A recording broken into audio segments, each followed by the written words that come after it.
ఉంటేనే అందరూ ప్రేమిస్తారు. అది కాస్త వెళ్ళిపోతే ఎవరికి అవసరం ఉండదు. ఆత్మ నీలో ఉంటేనే అందరూ నేను ప్రేమిస్తారు.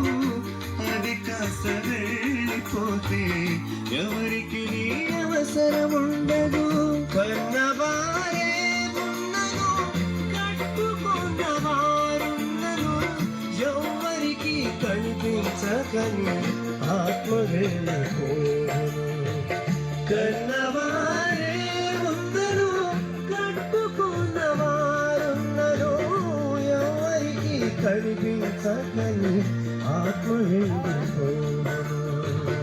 ఎన్ని చేసినా తరుగు నమ్మినా కట్టె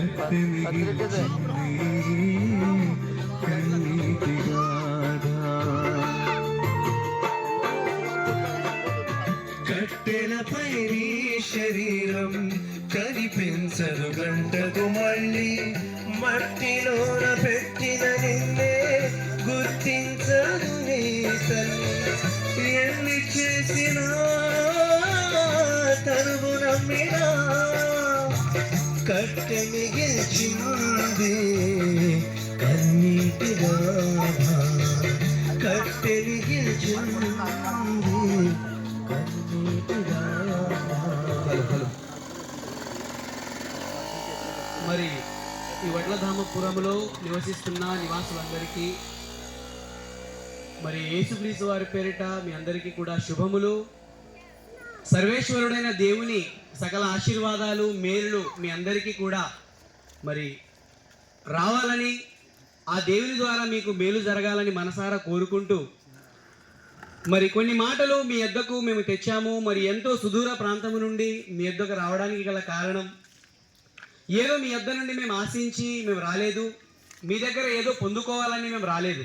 కానీ మాకంటూ మా సొంత పనులు, సొంత వ్యాపారాలు, సొంత పనులు మాకున్నప్పటికీ మరి దేవుడు మాపై పెట్టినటువంటి బాధ్యత, దేవుడు మాకు చెప్పమన్నటువంటి ఈ సత్యాన్ని మీ వరకు మరి ప్రకటించడానికి మేమందరం కూడా మరి మా సొంత ఖర్చులతో ఇంత దూరాన మేము వచ్చాం కనుక మరి ఇంత దూరం మీ దగ్గరికి మేము వచ్చినప్పుడు మీరు నిర్లక్ష్యంగా అజాగ్రత్తగా ఈ మాటలు వినట్టుగా ఉంటే మరి ప్రయోజనం ఉండదు. కాబట్టి దయచేసి ఈ గ్రామంలో నివసిస్తున్న వారందరూ కూడా ఈ శబ్దయంత్రం ద్వారా మరి ఎంతమంది అయితే ఈ మాటలు వింటున్నారో దయచేసి మీరు ఒక్కసారి మనసు పెట్టి ఆలోచించాలి. మరి ఆలోచించి సరి అయినటువంటి ఒక మంచి నిర్ణయం తీసుకోవాలని మరి ప్రేమతో కోరుతున్నామండి. ప్రియులారా, ఈ భూమి మీద ధనవంతుడైన, రాజు అయినా, పేరుగాంచిన, ఒక సమాజంలో మంచి పేరు ఉన్న వ్యక్తి అయినా ఎవరైనా సరే ఈ భూమి మీద ఏదో ఒక రోజు మరణం పేరుతో తాను ఉంటున్నటువంటి శరీరాన్ని, తాను ఉంటున్నటువంటి తన గ్రామాన్ని, తాను ఉంటున్నటువంటి తన ప్రజలను, తన బంధువులను, తన గ్రామాన్ని లేదా తన దేశాన్ని మరణం పేరుతో ఒకరోజు విడిచిపెట్టి వెళ్ళిపోవాలి. మరణం అనేది స్త్రీ అని, పురుషుడని, వృద్ధుడని, పిల్లలని ఎవరికి కూడా పక్షపాతము చూపకుండా అది ఎవరికైనా రావచ్చు. మరణం అనేది ఎవరికి ఎప్పుడు ఏ విధంగా వస్తుందో తెలియనిది, చెప్పకుండా వచ్చేదే మరణం. మరి మరణం వస్తుందన్న నిజం మనకు తెలిసినప్పుడు మరి మరణించిన తర్వాత ఎక్కడికి వెళ్ళాలన్న ఆలోచన, జ్ఞానం అనేది మనకు ఉండాలండి. ఈ భూమి మీద పుట్టినటువంటి ప్రతి మనిషి కూడా ఏదో ఒకరు మరణించాలి, పుట్టుట గిట్టుట కొరకే అని లోకంలో మరి ఒక నానుడు సామెత కూడా మరి చాలా మంది పెద్దలు వాడుతూ ఉంటారండి. అంటే పుట్టుట గిట్టుట కొరకే. మరి గిట్టుట ఎందుకంటే ఎవరి దగ్గర సరైనటువంటి సమాధానం ఉండదు. ప్రియమైన గ్రామస్తులారా ఆలోచించండి. మరి మనిషి బ్రతికేటటువంటి 60-70 సంవత్సరాల ఈ జీవిత కాలం అనేది ఇది కేవలం శరీరానికి మాత్రమే. మనిషి జీవించేటటువంటి శరీర జీవిత కాలం అనేది 70-80, ఒకవేళ మంచి ఆరోగ్యవంతుడుగా ఉంటే 100 సంవత్సరాలు మనిషి బ్రతుకుతాడు. మరి 100 సంవత్సరాలు ఈ శరీరం పుట్టినప్పటి నుండి ముసలైపోయేంత వరకు ఒకటే విధంగా ఉంటుందా అంటే ఉండదు. చిన్నపిల్లలుగా ఉన్నప్పుడు ఒక విధంగా ఉంటుంది, మరి యవ్వన దశలో ఒక విధంగా, మరి మధ్య వయస్సులో ఒక విధంగా, మరి వృద్ధాప్యములో మరొక విధంగా. అంటే ఈ శరీరానికి సమయం వచ్చేసరికి సమయం గడుస్తూ కలది శరీరంలో ఎన్నో రోగాలు, ఈ శరీరంలో ఎన్నో మార్పులు ఈ శరీరంలో జరుగుతుంటాయండి. ఒకనాడు ఈ శరీరాన్ని చూసుకొని మనం ఎన్నోసార్లు ముద్దుగా లేదా ఎన్నోసార్లు గర్వపడతాం. నేను అందగాడిని, నేను ఎంతో బాగున్నాను, నాకు అంటూ బలం ఉంది అని మన శరీరాన్ని బట్టి ఎన్నోసార్లు మనం గర్వపడతాం, అతిశయిస్తాం. కానీ ఈ శరీరంలో ఉన్న ఈ బలం కలకాలం ఉంటుందా అంటే ఉండదండి. ఈ శరీరంలో రక్తం వేడి కలకాలం ఉంటుందా అంటే ఉండదు. మనకు ఉన్నటువంటి అందము కలకాలం ఉంటుందా అంటే ఉండదు. ఈ భూమి మీద మన శరీరంలోని అవయవాలు, మనకున్నటువంటి అందము శాశ్వతం కాదు. మనకున్నటువంటి ఆస్తులు, మనకున్నటువంటి బంధాలు, మనకున్నటువంటి నాది అనుకునేది ఏది కూడా అశాశ్వతమైనది. మరి ఇన్ని అశాశ్వతమైనటువంటి మాయాలోకంలో బ్రతుకుతున్న మనము నిజంగా బ్రతుకునిచ్చినటువంటి దేవుడు ఆకాశాన్ని, భూమిని, సకల ప్రకృతిని, సకల సృష్టిని కలుగజేసి మనం అడగలేదు ఆయనకు మనకు ఈ జీవితం కావాలని. అయినా కూడా మనల్ని ప్రేమించి అమ్మ కడుపులో, అమ్మ గర్భంలో 9 నెలలు ఈ శరీరాన్ని నిర్మించడానికి దేవుడు ఎంత కష్టపడ్డాడో మీకు తెలుసా? ప్రియులారా, ఈ భూమి మీద మనిషి ఎంతటి డాక్టర్ అయినా, ఎంతటి మరి శాస్త్రవేత్త అయినా ఈ శరీరంలో ఏ అవయవం తెగిపోయినా, కాళ్ళు తెగిపోయినా, చేయి తెగిపోయినా, లేదా ఈ కళ్ళు పగిలిపోయినా, ఈ శరీరంలో ఏ అవయవం నశించినా కూడా ఏ మనిషి కూడా ఈ శరీరంలోని ఏ అవయవాన్ని కూడా చేయలేడు. మరి ఇంతటి పరిపూర్ణమైనటువంటి అవయవాలు కలిగిన శరీరం 9 నెలలు అమ్మ కడుపులో నిర్మితం అవుతుందంటే ఇది దేవుని పని కాదంటారా? దేవుడు చేస్తున్నది కాదని మీరు అనగలరా? చెప్పండి. నిజంగా పుడుతున్న ప్రతి మనిషి జన్మ వెనకాతల సాక్షాత్తు సృష్టికర్త అయిన దేవుని సంకల్పం ఉంది, దేవుని ఆలోచన ఉంది, దేవుని ప్రణాళిక ఉంది.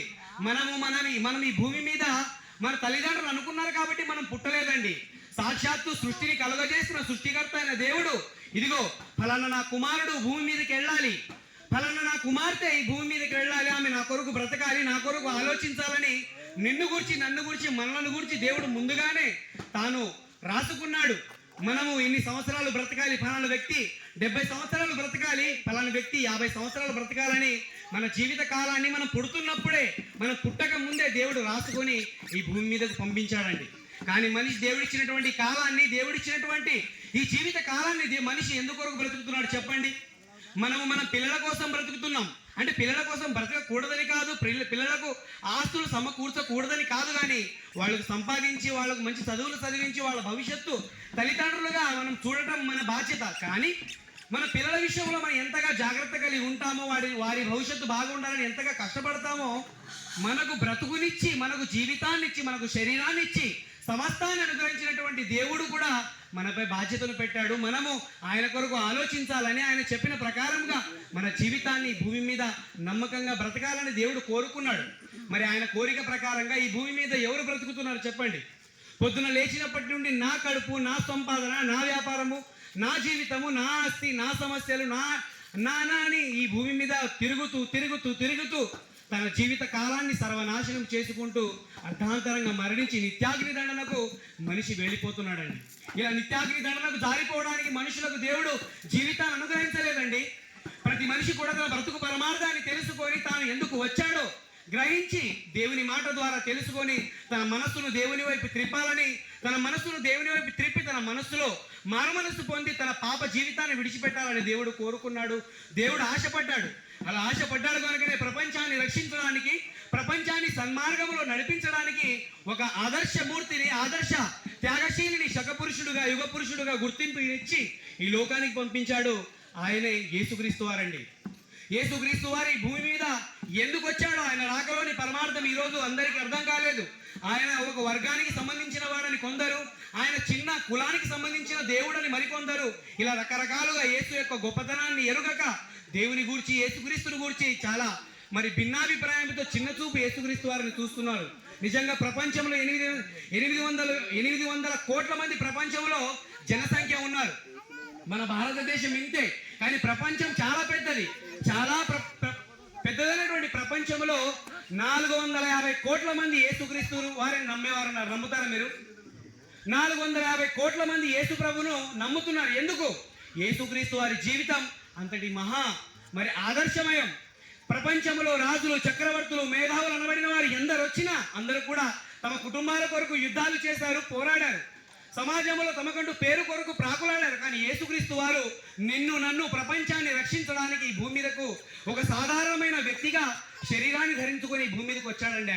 ఆయన తలుచుకుంటే ఒక రాజు కుటుంబంలో రాజుగా జన్మించవచ్చు, కానీ ఆయన సాధారణమైన ఒక బీదవాడుగా, తనకంటూ ఒక ఇల్లు లేని వాడుగా, తనకంటూ ఒక గూడు లేని, ఒక దిక్కు లేని వాడుగా ఈ భూమి మీద జన్మించి ప్రపంచానికి, సమాజానికి ఉన్నతమైనటువంటి మాటలు యేసుక్రీస్తు వారు ఎన్నో విషయాలు బోధించారు. ఆయన నిన్ను వల్ల నీ పొరుగువారిని ప్రేమించమన్నాడు. నీ కుడి చెంప మీద కొడితే ఎవడైనా నీ ఎడమ చెంప చూపించమన్నాడు. ఎన్నో ఇటువంటి విషయాలు చాలా ఉన్నాయి. కనుక చెప్పే విషయాలు చాలా ఉన్నాయి, సమయం లేదు కాబట్టి ఆ యేసుక్రీస్తు వారు ప్రపంచాన్ని రక్షించడానికి ఒకేసారి శిలువపై తన ప్రాణాన్ని పెట్టి తన పవిత్రమైనటువంటి రక్తాన్ని కార్చి మరణించి మృత్యుంజయుడుగా 3వ రోజు తిరిగి లేచిన మృత్యుంజయుడుగా యేసుక్రీస్తు వారు చరిత్రలో ఉన్నాడు. ఆ యేసుక్రీస్తు వారిని ఎవరైతే నమ్ముతారో, ఆయన ఎవరైతే విశ్వాసం ఉంచుతారో వారికి నిత్య జీవము, శాశ్వతమైనటువంటి జీవితం దేవుడు యేసుక్రీస్తు వారి ద్వారా ఇవ్వాలనుకున్నాడు. యేసుక్రీస్తు వారి ద్వారా ప్రతి మనిషి పాపాలను కడగాలనుకున్నాడు. మరి కడుక్కునే ఉద్దేశం మనలో ఉండాలా వద్దా?